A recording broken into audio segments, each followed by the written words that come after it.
మా మెగాస్టార్ చిరంజీవి గారిని మాట్లాడవలసిందిగా రిక్వెస్ట్ చేస్తున్నాము. సార్,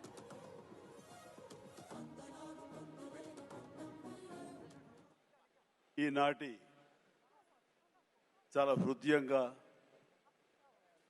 ఎంతో కళకళలాడుతూ జరుగుతున్నటువంటి ఈ తెలంగాణ గద్దర్ ఫిలిం అవార్డ్స్ కార్యక్రమానికి మూల విరాట్ అయినటువంటి గౌరవ ముఖ్యమంత్రి శ్రీ రేవంత్ రెడ్డి గారికి, డిప్యూటీ ముఖ్యమంత్రి మిత్రులు పెద్దలు మా భట్టి విక్రమార్క గారికి, అలాగే మరొక మంత్రివర్యులు జూపల్లి గారికి, నా సహచరుడు, నా ఇష్టడు, నా మిత్రుడైన లోగన్ నాయకన్ కమల్ హాసన్ గారికి,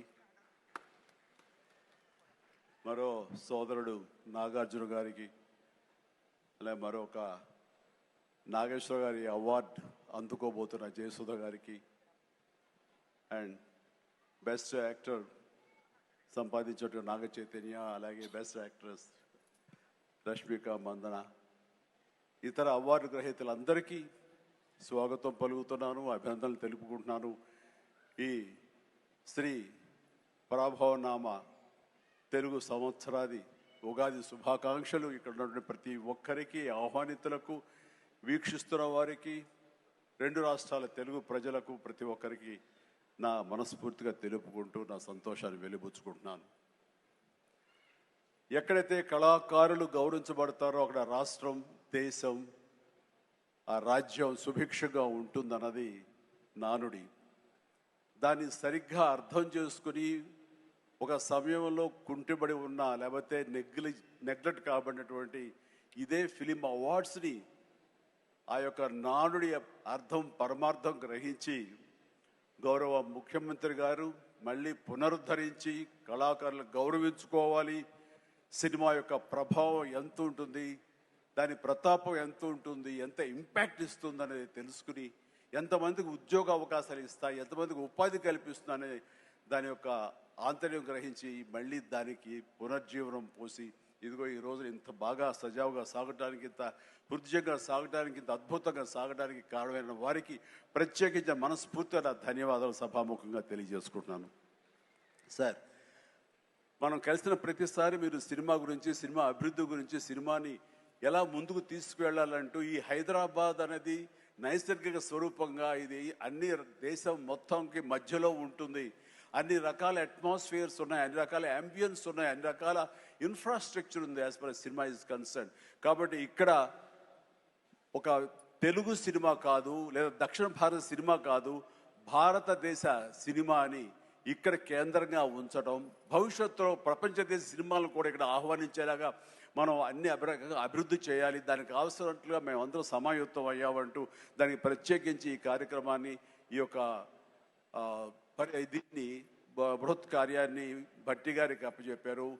వీరందరూ కలిపి ఈ మధ్యకాలంలో గ్లోబల్ సమ్మిట్ జరిగినప్పుడు అందులో కూడా అంతర్భాగంగా ప్రత్యేకించి సినిమాకి వారు అవకాశం కల్పించి వారిని ఆహ్వానించి మంచి చెడ్డల గురించి తర్కించి చర్చించి దానికి కావలసినటువంటి సదుపాయాలు మీరు ముందుకు రండి, ప్రభుత్వం మీ అండదండలు అందిస్తుంది, ఇది ఈ రోజున పెద్ద ఎత్తున మనం సినిమాకి పెద్దపీట వెయ్యాలి అంటూ వారు ప్రత్యేకించి సినిమాకి ఇస్తున్న ప్రాముఖ్యతకి మనందరం నిజంగా ఆయనకి ఎంతో రుణపడి ఉన్నాము.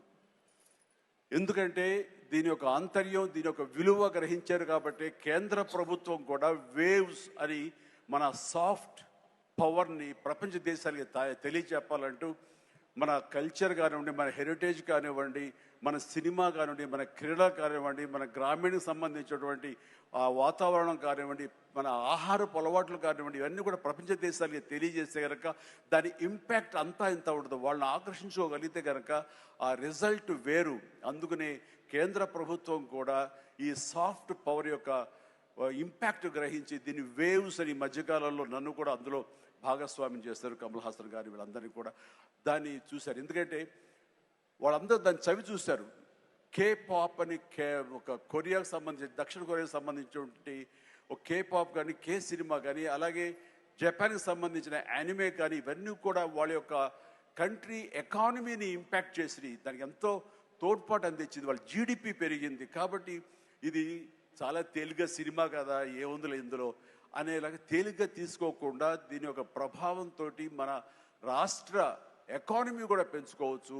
ఈ రోజున మన పేరు ప్రఖ్యాతులు కూడా తీసుకోవచ్చు. ఎక్కడ సరే ఇప్పుడు హాలీవుడ్ అంటే మనం ఒక అగ్రరాజ్యం గుర్తుకొస్తుంది. అలాగే ఇండియన్ సినిమా అంటే ఈ రోజున హైదరాబాద్, తెలంగాణ గుర్తుకు రావాలన్న ముఖ్య ఉద్దేశంతో మన ముఖ్యమంత్రిగా చేపట్టే బృహత్ కార్యక్రమానికి మనందరం చేదోడుగా ఉంటామని, ఇండస్ట్రీ మీ వైపు ఉంటుందని మనస్ఫూర్తిగా ఈ సందర్భంగా నేను తెలియజేస్తూ, మీరు ఎలాంటి ఆర్డర్స్ ఇచ్చినా సరే శిరసా వహిస్తూ ముందుకు తీసుకువెళ్తామని సందర్భంగా మీకు తెలియజేస్తాను సార్. ఇక్కడ సందర్భం అసందర్భం అని తెలియదు, కానీ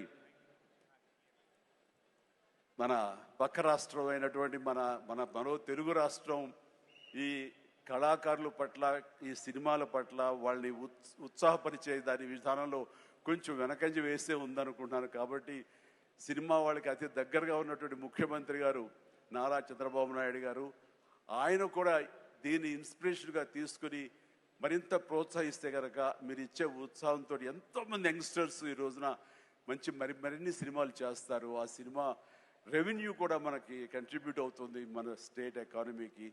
అది కూడా ఒక ఆలోచన పెట్టవలసిందిగా వినమ్రంగా ఈ వేదిక ఇచ్చే వారికి విన్నవించుకుంటున్నాను. అలాగే మన ఈ కార్యక్రమం, ఈ అవార్డులను చూస్తుంటే కనుక ఇది సీనియర్స్కి గౌరవాన్ని ఇచ్చే విధంగాను, అలాగే యంగ్స్టర్స్ని ఉత్సాహపరిచే విధంగాను చాలా చక్కగా ఈ అవార్డులు ఎంపిక జరిగింది. దానికి గాను ప్రత్యేకించి మన జ్యూరీ కమిటీకి కానీ, ఈ అవార్డుల కమిటీ సభ్యులకి ప్రతి ఒక్కరికి నా హృదయపూర్వక అభినందనలు తెలియజేస్తున్నాను. మరొకసారి ప్రతి ఒక్కరికి నా ధన్యవాదాలు తెలియజేసుకుంటూ ఉగాది శుభాకాంక్షలు తెలియజేస్తాను. ధన్యవాదాలు. Thank you so much sir. Thank you so much megastar Chiranjeevi garu, మీకు శుభాకాంక్షలు తెలియజెప్తూ ఉన్నాము. అలాగే thank you so much sir. Thank you. You are an inspiration.